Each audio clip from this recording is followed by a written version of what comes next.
Locked On Podcast Network presents Locked On Sports Today. The Philadelphia Phillies look like World Series favorites in the National League. The Houston Astros have clawed their way back into the AL West race, and the Boston Celtics won a legitimate championship no matter what Shaquille O'Neal has to say about it. I'm Peter Bukowski, starting your day with the can't-miss stories and biggest debates in sports. You're Locked On Sports Today. Searching all major sports. Found. Let's start with the biggest story. Well, after an absolute drumming of the Los Angeles Dodgers, the Philadelphia Phillies continue their domination of Major League Baseball. And here to help break it all down is Connor Thomas of the Locked On Phillies podcast. Connor, look, when we look at where this Phillies team is right now, the only thing I have to ask you right off the bat is, what is this Phillies World Series win going to look like in Philadelphia? Because goodness gracious, man. It's going to look amazing. You better grease the polls now. We've got a long way till October, and it already feels like we're getting close. No, but in all seriousness, it's hard not to believe in this team with the offensive output, the pitching staff that's been dominant, a solid bullpen, and a team that's been around the block before in the postseason. They've got everything they need to be big-time players in October. Yeah, it certainly looks like it. And so let's look at what they have right now, what they could potentially add with the trade deadline on the way. Is there anything that this team could potentially look to add to kind of get over that hump and maintain this trajectory going into what should be a pretty deep, if nothing else, postseason run, but hopeful World Series run? For sure. I mean, tonight wouldn't be a good indicator, but the bottom of the order has been a problem for the Phillies. Part of that's been injuries, but part of that has been the outfield hasn't been so productive. And you've got question marks in left and center field right now. So if the Phils can go out and get a starting caliber outfielder at either of those spots, it would probably make most sense for center field. That would put them over the top. So that's what they're going to look to do. And just like every contending team, they're going to look to add to the bullpen as well. But those are really the only spots that this team has any weakness right now. Yeah, and look, every contending team has something that could get in their way, whether it be the roster or whether it be opponents out there. What could potentially get in the Phillies' way here of that dream run? Well, it could be injuries. You just saw Bryce Harper and Kyle Schwarber avoid major ones and come back tonight. And then Zach Wheeler exits with lower back stiffness. So we'll see how that plays. Any team susceptible to injuries, and that can totally upturn a season. Outside of that, it really, there's not a clean path to outing this team. They have so much good starting pitching. The bullpen has been solid. I think they need another one or two solid, trustable arms in huge spots in the bullpen, because right now you have the two all-stars in Matt Strahm and Jeff Hoffman, and outside of that, it's been a little shaky. But every team has their weak spots, and the Phillies have less, it seems, than every other team in baseball. Yeah, it certainly looks like they're playing like it. And look, with that in mind, I know that, it's still July at this point, but where do you feel like this team maybe ranks all time amongst Phillies teams up to this point? Because it feels like there's something special here.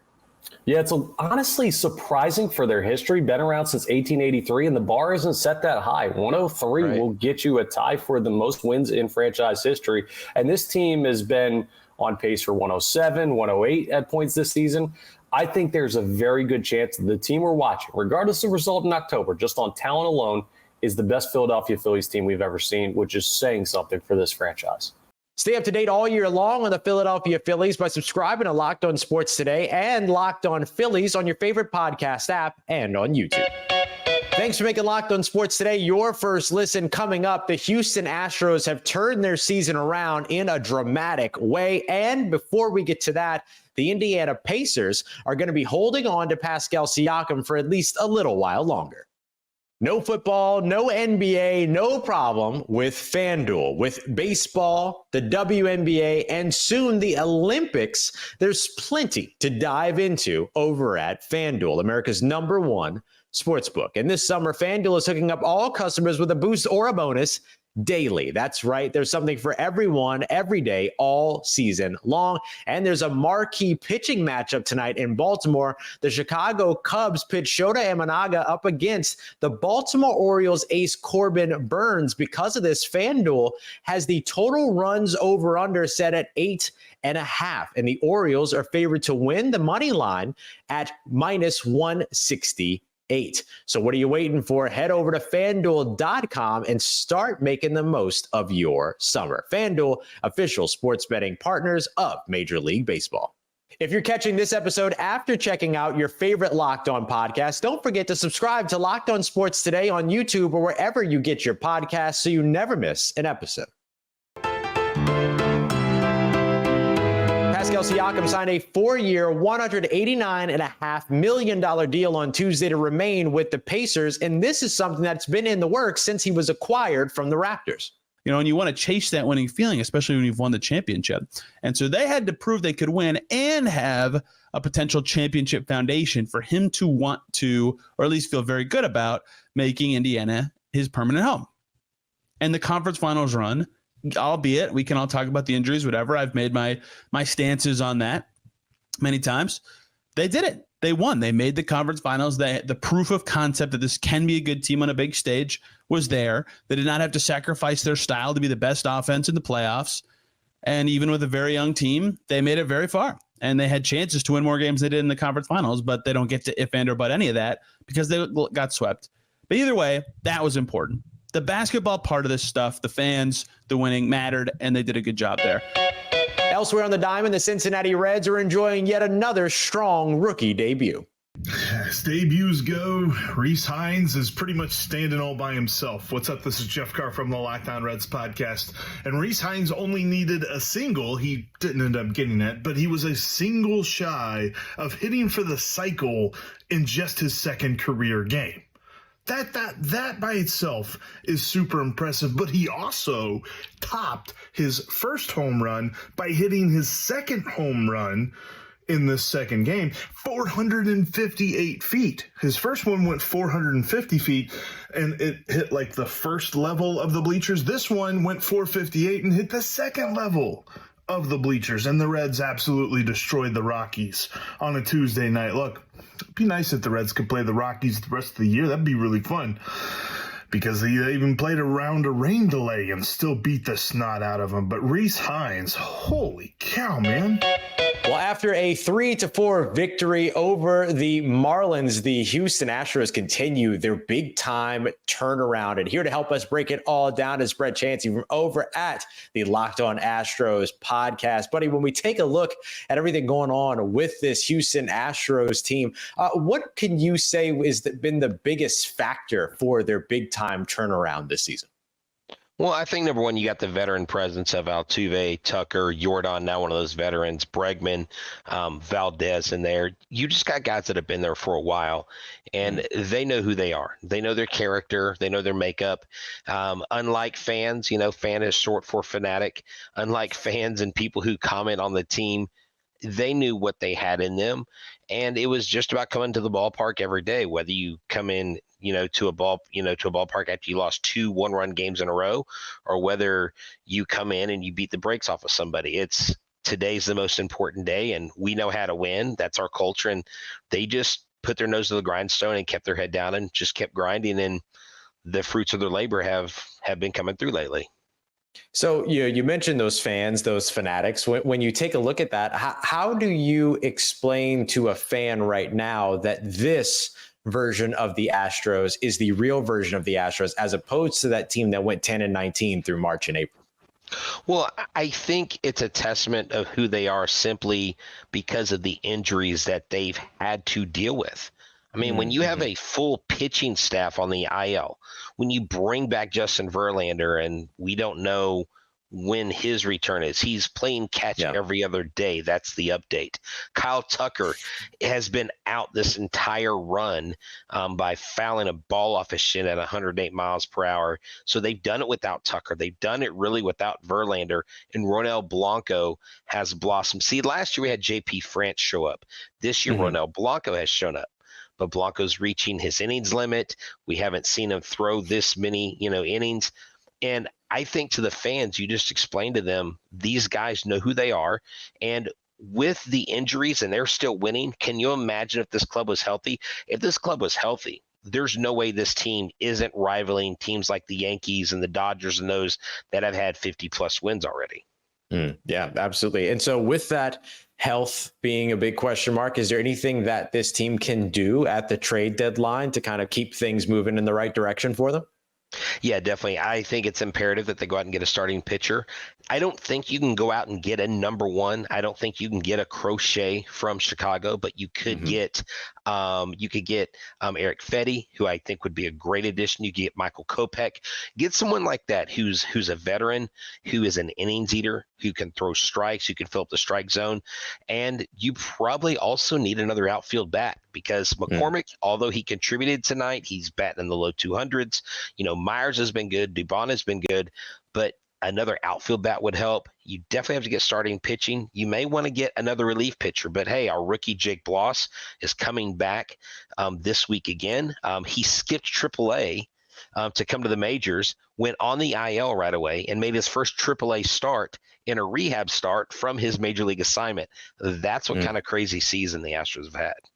Yeah. And it has been the first season for Joe Espada, who moved into more of the team management side of things. How do you feel about what you've seen from him in his first year managing the team?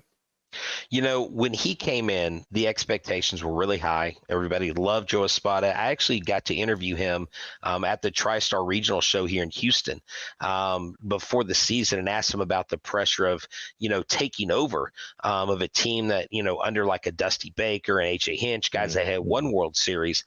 And he said, look, it's business as usual. We know the expectation here is to win the World Series. And although that's tough, we just got to stick within our character. And Joe Espada has come under a lot of fire. There have been a lot of bullpen moves that people have questioned. There have been a lot of lineup moves, roster adjustments that people wonder, is Joe Espada in over his head? Well, you've got to factor in everything. You got to factor in the injuries. You've got to factor in all the stuff that comes with being a new manager. And yes, I thought he was a natural fit because he's been on the bench since 2018. I would say at times I've had kind of a low grade around a C for him, but you know what? He stuck to his guns. He hasn't gone off the rails. The Astros aren't going to let go of a first-year manager with the first few months of his campaign. And look, the way they're playing right now, they're doing better. They've got to manufacture runs. And manufacturing runs can come from that head coach, that manager, instilling that confidence in them and reminding them, guys, this is who you are, not who you are out there. Because right now, they just won a one-run game. That's only their 7th one-run win, and I think 20-something attempts. So they're one of the worst at the league. So Joe's got to keep, he's got to keep greasing the, those bearings. He's got to keep the engine going because this team's going to be looking to him for leadership down the turn. Stay up to date all year long on the Houston Astros by subscribing to Locked On Sports Today and Locked On Astros on your favorite podcast app and on YouTube.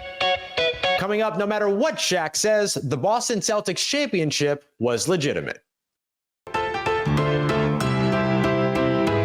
Some would say that the Boston Celtics beat up on an injury-riddled group of teams to get their championship, some including Shaquille O'Neal. But don't let Locked On Celtics host John Corrales hear it. Shaquille O'Neal, again, out there saying things. Gilbert Arenas and his crew all out there saying things. Basically saying, okay, yeah, give the Celtics credit, but I don't think they're going to repeat because I want to see them play these teams healthy. So once again, these guys, Shaq and Arenas and the folks on their shows, discrediting, even though they'll say, no, we're giving the Celtics full credit. They won, so they get the credit. But no buts. This is such a tired premise. And this is what bugs me about these guys, because they should be smarter than this. And I think they are technically smarter than this. But whatever is inside them, either I feel like Shaq, who is the most sensitive megastar in the history of basketball. I mean, Shaq is one of the all-time best players in basketball history. We all acknowledge it. Don't be so sensitive. Look, you're one of the best centers of all time. What more do you want people to say? We acknowledge your greatness. Stop being so sensitive about this stuff. Shaq, I don't know if he wasn't invited to something with the Celtics, whatever his vendetta is against the Celtics, but he just continues to be, oh, they didn't play healthy teams or whatever. Like, look, and the same thing with the Arenas crew, which I just do not take Gilbert Arenas seriously at all. Out there just running your mouth, trying to say outlandish stuff so you can get a contract somewhere on a network so you can get one of those fake arguing shows. Fine, go, whatever. These guys keep talking about the Celtics played teams that weren't healthy. But they act as if the Celtics were taken to like 6 games or 7 games by these teams. Do we honestly believe that a healthy Jimmy Butler would have changed that series so much that instead of the Celtics winning in 5, they would have lost the series? Is Jimmy Butler alone now in this point of his career worth 3 more wins in a playoff series against the champions? Is he really? No, he's not.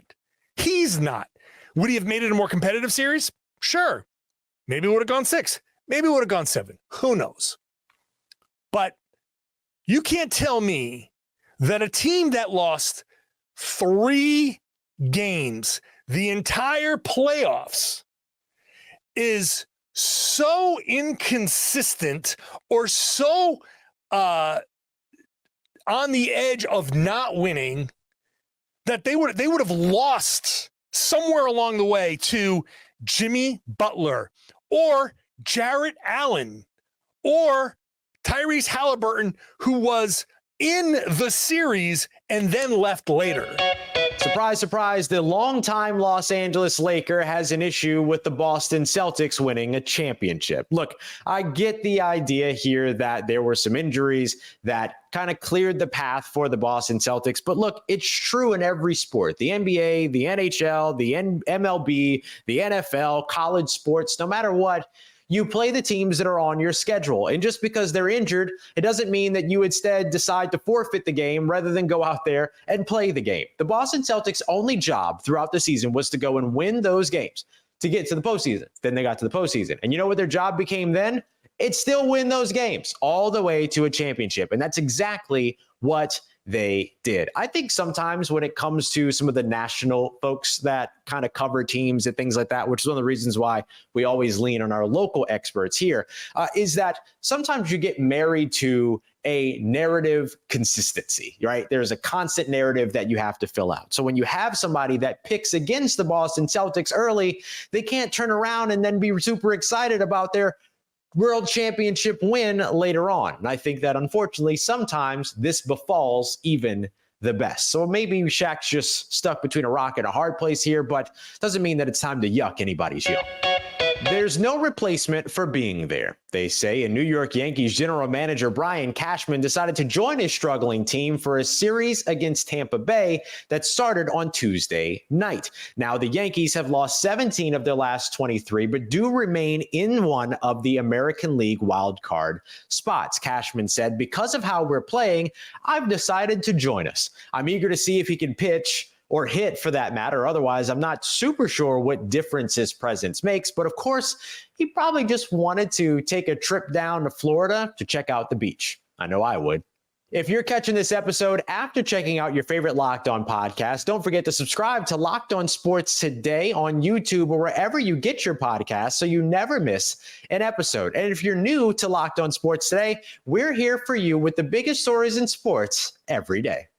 Coming up on the next Locked On Sports Today, is there a sleeper in the NBA Eastern Conference that the Boston Celtics need to be worried about? So at least until tomorrow, stay Locked On Sports Today. Locked On Podcast Network presents Locked On Sports Today. For more episodes of Locked On Sports Today, go to our video on demand. Click on sports at the top of your screen. There, you'll find past episodes of Locked On Sports Today, plus other Locked On shows on demand.